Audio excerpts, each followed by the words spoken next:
Welcome back to Animal X. In 1930, life in Australia was tough. Jobs were hard to get, money was scarce. But there was a guaranteed way of making some cash. If you could scrape together a shilling, a pound, or a fiver, you could put it on a horse. Not just any horse, but a horse that was bound to win. A sure thing. Phar Lap. While he lived, his record was glorious. But the strange circumstances around his death in a foreign land began a mystery that is still debated today. Was the greatest horse in Australia poisoned by his own vet? Was he slipped some deadly feed? Was he killed by the mafia?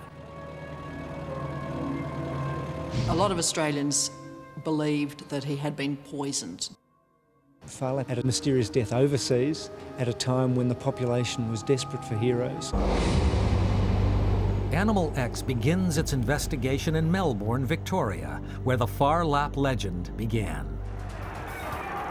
In 38 races, he won 34 times, including winning 14 races in a row. They kept testing him more and more. They gave him bigger weights to carry and longer races, and at one stage he won 5 races in a week. So they worked him very, very hard. Perhaps Phar Lap's inspiration came from this man, stable boy Tommy Woodcock. Phar Lap and Woody, as he was known, were inseparable.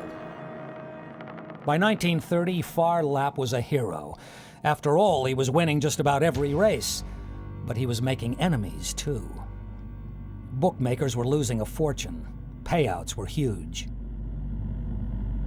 Phar Lap is the only horse to have been favourite for the Melbourne Cup 3 times in a row. After winning Australia's classic race, trainer Harry Telford and owner David Davies decided to send Phar Lap to America to race in the prestigious and well-paid Agua Caliente Cup. But not everyone wanted to see Phar Lap leave the country. Many Australians were really opposed to the idea of sending Phar Lap overseas. There was a fear, I think, even before Phar Lap left, that he would never come back.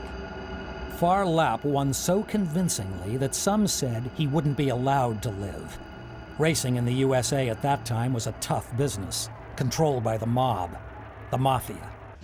Woody and Phar Lap had traveled to a stable at Menlo Park in California.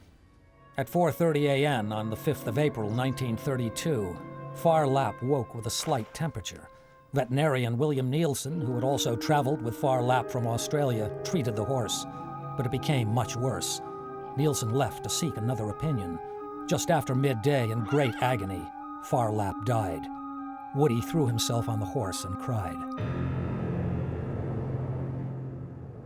When the horse died, the nation stopped. There's an account that the Prime Minister was in a meeting that was interrupted, and he was informed that the horse had died in the United States.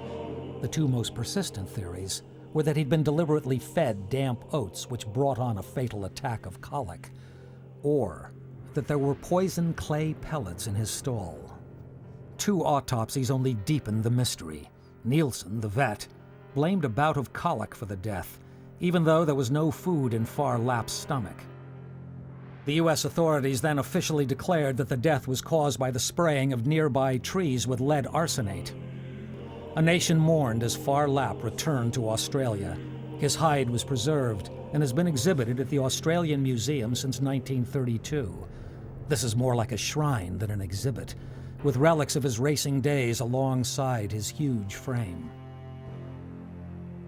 His heart, too, was preserved and displayed in Canberra. Generations of Australians have been told the legend and gazed at this huge heart, one of the biggest of any racehorse before or since. It captured the hearts and the minds, the imaginations of the population, and has been there ever since. And I guess the mystery of its death has only added to that. Whether it was malicious intent or a simple mistake that ended the life of one of the world's greatest racehorses, no one will ever know. Perhaps there is only one sure thing about this case. Phar Lap really was a legend.